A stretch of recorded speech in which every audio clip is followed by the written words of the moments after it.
আসসালামু আলাইকুম ওয়া রাহমাতুল্লাহি ওয়া বারাকাতুহু। জীবিকা অর্জনের জন্য চেষ্টা। আসুন আমরা একটি ঘটনা শুনি। এক জঙ্গলে এক দরবেশ বাস করত। সেই জায়গাতে একটি কাক প্রতিনিয়ত যাতায়াত করত। দরবেশের মনে কৌতূহল হলো যে এখানে প্রতিনিয়ত কাক কেন যাতায়াত করে।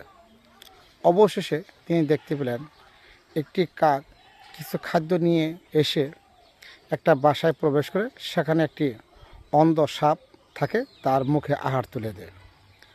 এ থেকে সে শিক্ষা নিচ্ছে যে আল্লাহ তাআলা একজন অন্ধ ব্যক্তিকে, অন্ধ প্রাণীকে যদি আরেকটা প্রাণীর মাধ্যমে যে খাওয়ার ব্যবস্থা করতে পারে, তাহলে আল্লাহ তাআলা আমাকে কেন খাওয়ার ব্যবস্থা করবে না।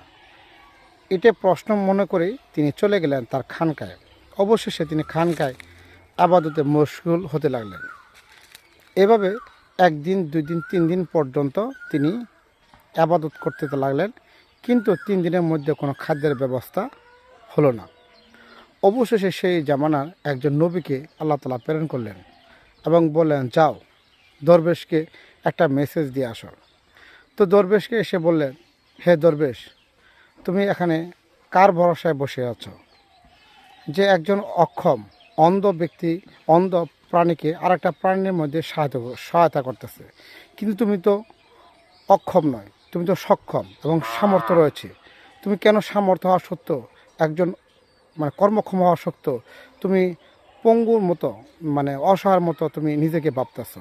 অথচ তোমার উচিত, তোমার এই আল্লাহ যে শক্তি দিয়েছে, এই কর্মক্ষম দিয়েছে, এর দ্বারা তুমি মানুষদেরকে উপকার করবে, বরং উপকার না করে তুমি অপকার করতে যাচ্ছ। তখন তিনি ওই দরবেশ তার চিন্তা চেতনা ভুল বুঝতে পারলেন এবং অবশেষে আল্লাহর কাছে ক্ষমা ছিলেন। তো আমাদের উচিত আমাদের উচিত এটাই যে আমরা কর্মক্ষম হব, আমরা অলস হব না। অলস মস্তিষ্কের শয়তানের লক্ষণ। এই জন্য অলসতা আল্লাহ পছন্দ করে না। অবশ্যই আমাদের শক্তির সামর্থ্য অনুযায়ী আমাদেরকে কাজ করতে হবে, কাজের জন্য বের হতে হবে। নবী আরবি সাল্লাল্লাহু আলাইহি ওয়াসাল্লাম বলেছেন, ফরজ নামাজের পরে যদি তোমরা তোমরা জমিনে ছড়িয়ে পড়ো, ছিটিয়ে পড়ো হালাল রুজি রোজগারের জন্য, আর নামাজের পরেই হালাল রুজি রোজগার করাটাও একটা ফরজ ইবাদত হিসেবে গণ্য। তাই আসুন আমরা বেশি বেশি পরিশ্রম করি, আর হালাল পরিশ্রমটা হলো একটি ফরজ ইবাদত।